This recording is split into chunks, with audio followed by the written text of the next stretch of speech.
নমস্কাৰ বন্ধু বান্ধৱীসকল, Assamese health tips and ট্ৰিক্সলৈ আপোনালোকক সকলোকে স্বাগতম জনাইছোঁ। বমি হোৱা সমস্যা এটা অতি জটিল সমস্যা।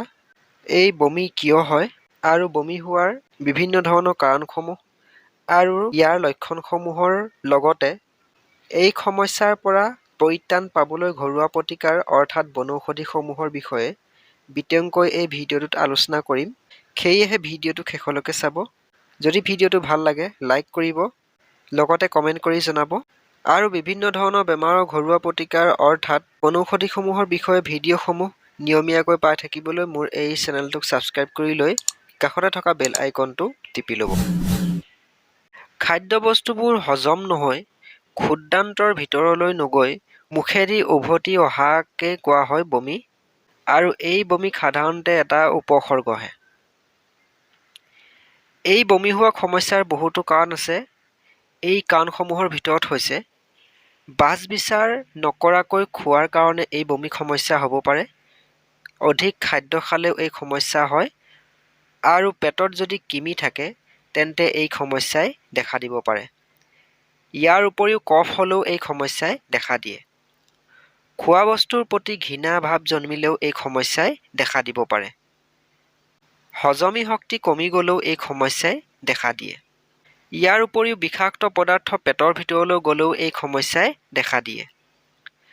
পাকস্থলীত ঘাঁ হ'লে আৰু কৰ্কট ৰোগ হ'লেও এই সমস্যাই দেখা দিব পাৰে। পিত্তপাথৰী যকৃতৰ দোষতো এই সমস্যাই দেখা দিয়ে। পেটৰ বিষত, গৰ্ভধাৰণ কৰিলে, ক্ষয় ৰোগ হ'লে, স্নায়ৱিক বিকাৰ হ'লে, হাইজা হ'লে, হাৰ্নিয়া, মূৰ্ছা ৰোগ আদিৰ কাৰণেও এই সমস্যাই দেখা দিব পাৰে। অধিক মাদক দ্ৰব্য গ্ৰহণ কৰিলেও এই সমস্যাই দেখা দিয়ে। ইয়াৰ উপৰিও টোপনি ক্ষতি কৰিলে আৰু পেটত চুলি সোমালেও এই বমি হোৱা সমস্যাই দেখা দিয়ে। এই বমি হোৱা সমস্যাৰ লক্ষণসমূহ হ'ল ক্ৰমে এনেধৰণৰ: মুখেদি লালতি ওলায়, উগাৰ আহে, কণ্ঠনলী পোৰে, হাইজা ৰোগত বমি হ'লে তীব্ৰ পিয়াহ লাগে আৰু শৰীৰ দুৰ্বল হয়। ইয়াৰ উপৰিও নাড়ী ক্ষীণ হোৱাৰ দৰে লাগে। বন্ধু বান্ধৱীসকল, এই বমি হোৱা সমস্যাৰ বহুতো ঘৰুৱা প্ৰতিকাৰ তথা বনদৰৱ আছে, যিসমূহ গ্ৰহণ কৰিলে এই সমস্যাৰ পৰা অতি সোনকালে সুফল লাভ কৰিব পৰা যায়। ইয়াৰে প্ৰথম ঘৰুৱা প্ৰতিকাৰ তথা বনদৰৱটো হৈছে যিকোনো কাৰণতে বমি হ'লে দুবৰি বনৰ ৰস 25 ml অলপ চূণৰ পানীৰ লগত মিহলাই এচামুচকৈ 3 বা 4 বাৰমান খালে এই বমি হোৱা সমস্যা ভাল হয় আৰু এই সমস্যাৰ পৰা পৰিত্ৰাণ পাব পৰা যায়। ইয়াৰে 2 নম্বৰ ঘৰুৱা প্ৰতিকাৰ তথা বনদৰৱটো হৈছে 2 চামুচ আমলখিৰ ৰসৰ লগত আধা চামুচ চেনি মিহলি কৰি খালেও এই বমি হোৱা সমস্যা বন্ধ হয় আৰু এই সমস্যাৰ পৰা সুফল লাভ কৰিব পৰা যায়। ইয়াৰে 3 নম্বৰ ঘৰুৱা প্ৰতিকাৰটো হৈছে আহঁত গছৰ ছালৰ খাৰ প্ৰস্তুত কৰি ব্যৱহাৰ কৰিলেও এই বমি হোৱা সমস্যা বন্ধ হয় আৰু এই সমস্যাৰ পৰা সুফল লাভ কৰিব পাৰি। বন্ধু বান্ধৱীসকল, এই সমস্যাৰ 4 নম্বৰ ঘৰুৱা প্ৰতিকাৰ তথা বনদৰৱটো হৈছে বমি বন্ধ কৰিবৰ কাৰণে 1 চামুচ শিলিখা গুড়িৰ লগত 1 চামুচ মৌ মিহলি কৰি যদি খোৱা হয় তেন্তে এই বমি বন্ধ হয় আৰু এই সমস্যা ভাল হয়।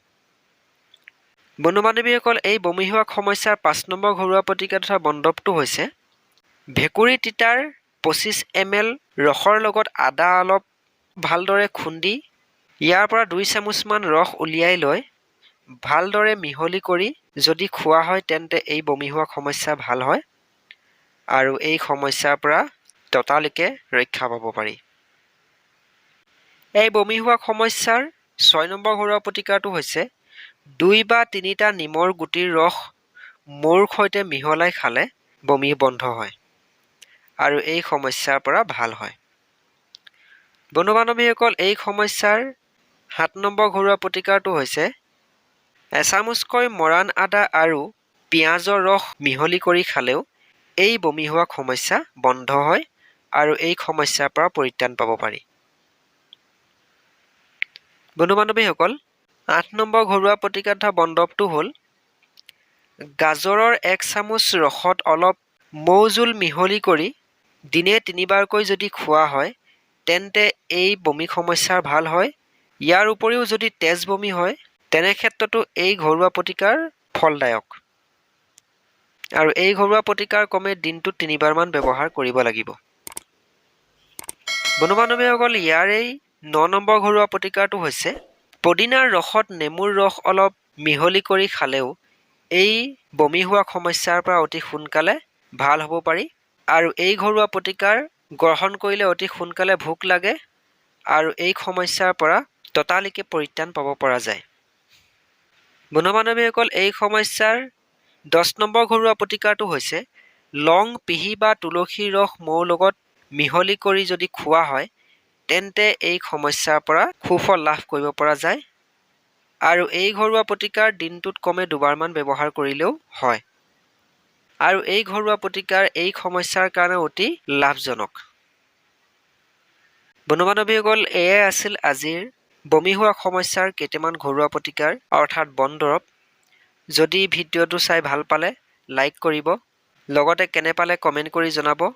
আৰু এনেধৰণৰ ঘৰুৱা প্ৰতিকাৰ অৰ্থাৎ বিভিন্ন ধৰণৰ বেমাৰৰ বনৌষধিসমূহৰ বিষয়ে ভিডিঅ'সমূহ নিয়মীয়াকৈ পাই থাকিবলৈ মোৰ এই চেনেলটোক ছাবস্ক্ৰাইব কৰি লৈ কাষতে থকা বেল আইকনটো টিপি ল'ব। ভিডিঅ'টো সম্পূৰ্ণকৈ চোৱাৰ বাবে ধন্যবাদ।